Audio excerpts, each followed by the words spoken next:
implementación de una política pública como es la Ley de Víctimas y Restitución de Tierras, que fue aprobada en el año 2011. Estamos a 3 años y medio de implementación. Antes de explicar toda la implementación, quisiera decir algunos elementos de contexto que son muy importantes.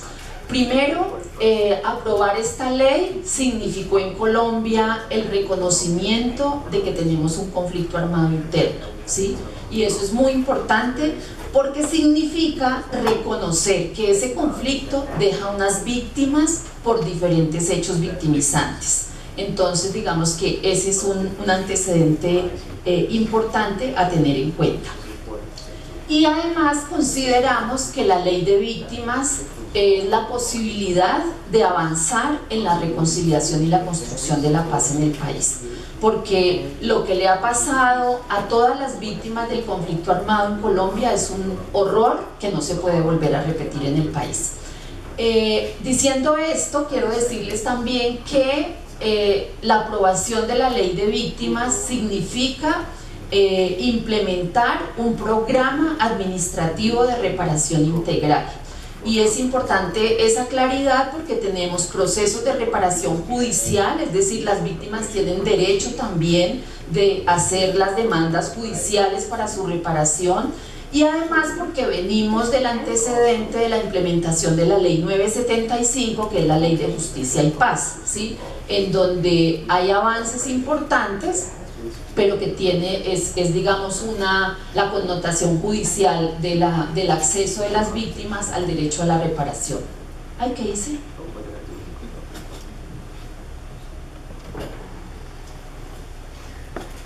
No sé qué hice. Bueno. Sí, mejor.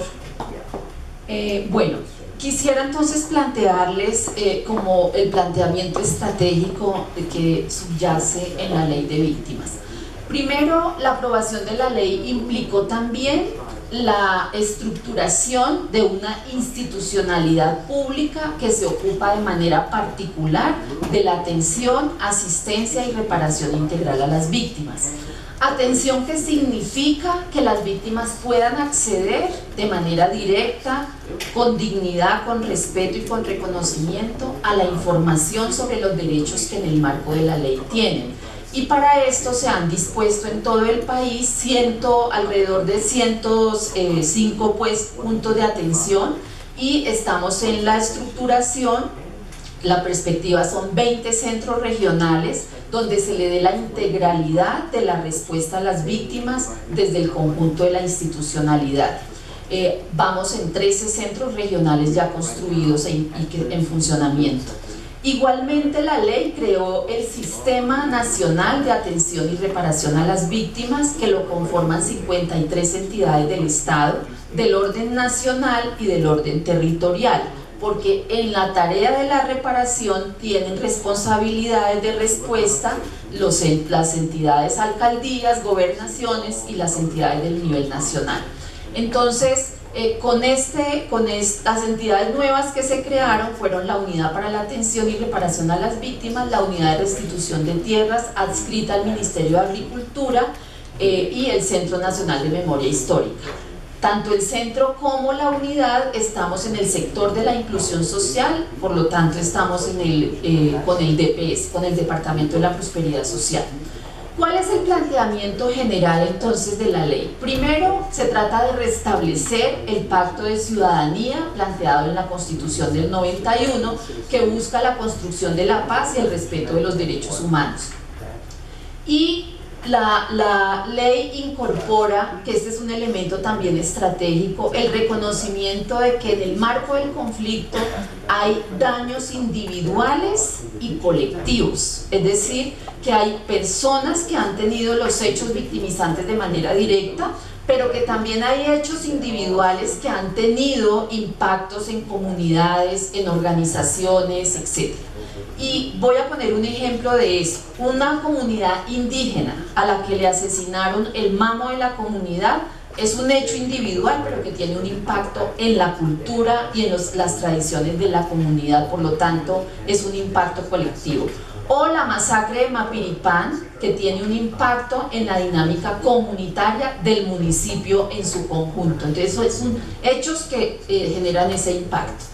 El proceso está basado en la concurrencia de las entidades a nivel territorial y las afectaciones se dan en los territorios, por eso hay una importante participación de la construcción desde los territorios. Tiene un enfoque participativo de las víctimas porque se trata de dar un salto cualitativo de víctimas a ciudadanos en ejercicio pleno de sus derechos. Se trata de complementar la política con las políticas de desarrollo. La reparación es una respuesta integral y transformadora, por lo tanto debe estar articulado en la política de desarrollo. Tiene un enfoque de derechos, es decir, y en esto nosotros insistimos mucho desde la unidad, no le estamos haciendo favores a las víctimas, estamos reparando derechos que han sido vulnerados en el marco del conflicto armado, y por eso se trata de nuevamente restablecer la ciudadanía plena de las víctimas. Hay una coordinación de la nación y el territorio. Se han definido las mesas de participación que son elegidas por las víctimas. Este es un proceso que se adelanta con la Defensoría del Pueblo en todo el país, y entonces existen las mesas municipales, las mesas departamentales y la mesa nacional. Ahora les voy a contar un poco sobre eso. Y bueno, está fundamentado en los derechos, y para nosotros es importante plantear que la reparación es lo que nos permite dar el salto cualitativo en la perspectiva de la reconciliación, la recuperación del tejido social y la construcción de la paz. Por lo tanto, nosotros planteamos que la política de reparaciones se encarga de atender los daños causados por el conflicto, que son de diferente índole. Hay daños emocionales, hay daños económicos, hay daños a lo cultural, a lo político. Aporta entonces a la promoción de la convivencia pacífica y al fortalecimiento de la democracia y de la sostenibilidad. Se encarga entonces de articular los procesos de reparación con los procesos de desarrollo territorial. Ahora lo vamos a mirar en relación a la reparación. La política entonces nos dice debe haber un registro único de víctimas, porque veníamos de varios registros de la población desplazada en diferentes fuentes. Hoy tenemos el registro único de víctimas, que es la fuente oficial. Y escuchando como todas las investigaciones, las evidencias en el marco de la política pública, creo que aquí tenemos varios elementos importantes. Bueno, nosotros estamos empezando la implementación, pero ya se perfilan como muchos temas que se podrían investigar y medir. Primero, estamos hablando de más de 7 millones de personas que son víctimas del conflicto armado en Colombia. Estamos hablando de alrededor del 13% de la población.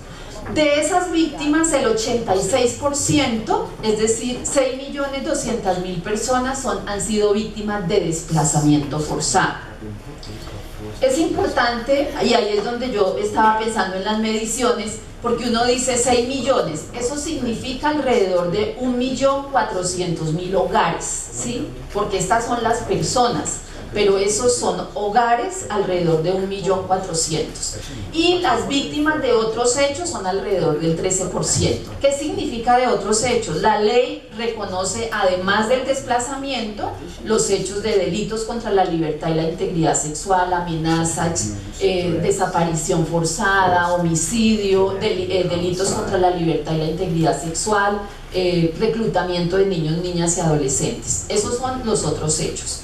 Entonces, estamos hablando de la importancia de tener esa diferenciación, porque también la ley tiene incorporados los enfoques diferenciales, es decir, no son las mismas afectaciones en el marco del conflicto para los hombres, para las mujeres, si tienen una pertenencia étnica, si son jóvenes o si son adultos mayores, etc. Entonces, cuando uno coloca el zoom en cada uno de los hechos victimizantes, empieza a poder leer diferentes cosas. Por ejemplo, en el delitos contra la libertad y la integridad sexual, que tenemos un registro de 10.042 personas, encontramos que casi el 90% de las víctimas de este delito son las mujeres. Por eso es tan importante que en el análisis nosotros podamos incorporar la perspectiva de género, porque uno dice, ¿por qué las mujeres más víctimas de violencia sexual? Porque está relacionado con los patrones de discriminación y violencia que han existido y que se exacerban en el marco del conflicto armado por el poder precisamente de los actores armados. Pero si miramos, por ejemplo, casos como desaparición forzada, es al contrario. El 90% de quienes han sido víctimas de la desaparición forzada son los hombres y el 10% las mujeres. Entonces, por eso es importante hacer ese zoom de cómo son esas afectaciones diferenciales. ¿Qué pasa con las mesas de participación? Para nosotros son un elemento muy importante porque es el ejercicio de diálogo político entre la sociedad civil, en este caso las víctimas, con el Estado.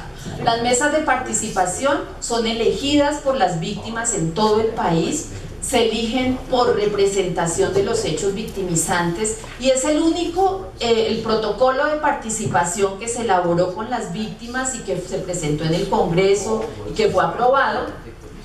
Es el único instrumento en Colombia que tiene el criterio de paridad, es decir, el 50% de la representación deben ser hombres y el 50% son mujeres.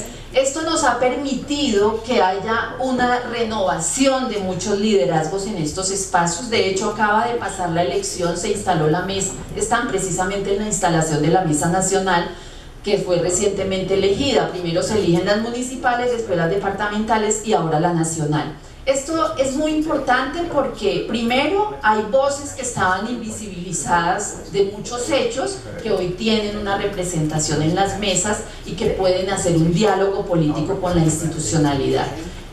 Tienen representación en los diferentes comités de la ley, como el comité ejecutivo que lo preside el señor presidente, en donde hay una representación y vocería de las víctimas. Alrededor de 1000 personas participan en las mesas municipales, alrededor de 600 en las mesas departamentales y la mesa nacional, que está integrada por 55 integrantes.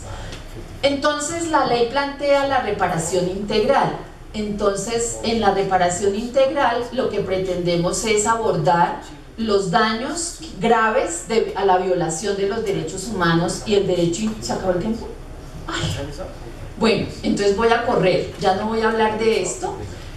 La ley y las medidas que incorpora son la indemnización, la restitución, la rehabilitación, las garantías de no repetición y las medidas de satisfacción. Básicamente aquí quisiera revisar, porque fíjense ustedes que en la asistencia, por ejemplo, nosotros le estamos dando asistencia humanitaria a alrededor de 1 millón de hogares desplazados hoy. En este momento estamos haciendo la transición, se aprobó el decreto 2569, que lo que vamos a empezar es hacer la medición de cuáles hogares desplazados efectivamente requieren la ayuda humanitaria.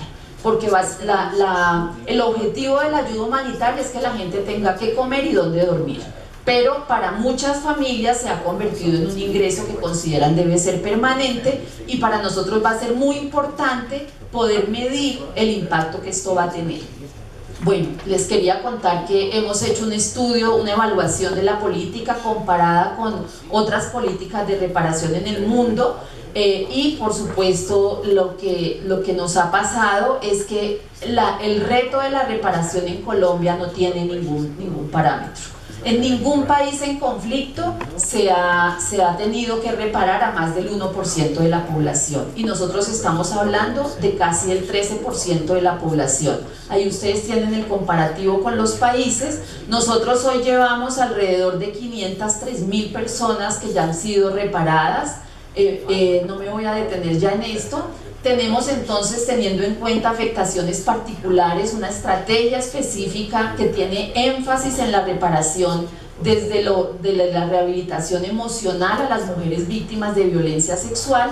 Y un elemento ya para cerrar que me parece muy importante son los procesos de reparación colectiva, porque la ley reconoce la reparación colectiva como la posibilidad de la reconstrucción del tejido social, la posibilidad de recuperar la capacidad de agenciamiento propio de las comunidades campesinas, étnicas, de las organizaciones sociales y de los grupos. Actualmente adelantamos 303 procesos de reparación colectiva, 9 organizaciones nacionales como el Movimiento Sindical, los periodistas, la Asociación Nacional de Usuarios Campesinos, la Asociación Nacional de Mujeres Indígenas y Campesinas de Colombia, que son procesos dirigidos al restablecimiento de los proyectos políticos y sociales de las organizaciones. Las fases, ya para cerrar, las fases que adelantamos y por qué nosotros le vemos tanta fuerza en la perspectiva de la construcción de paz desde la perspectiva de la reparación colectiva, porque los procesos de reparación colectiva implican una construcción de la memoria colectiva de los hechos que pasaron en la comunidad o en la organización, un análisis y una reflexión colectiva sobre las afectaciones que esos hechos causaron, y un análisis, una reflexión y una perspectiva colectiva en función de la construcción de la paz en la elaboración de los planes de reparación. Así que ahí hay una potencia fuerte, porque ese proceso es el que permite que las comunidades nuevamente recuperen la confianza en la institucionalidad pública, que ha sido profundamente vulnerada, que se empiece a la recomposición del tejido social y que se pueda pensar en una perspectiva de construcción de reconciliación y paz.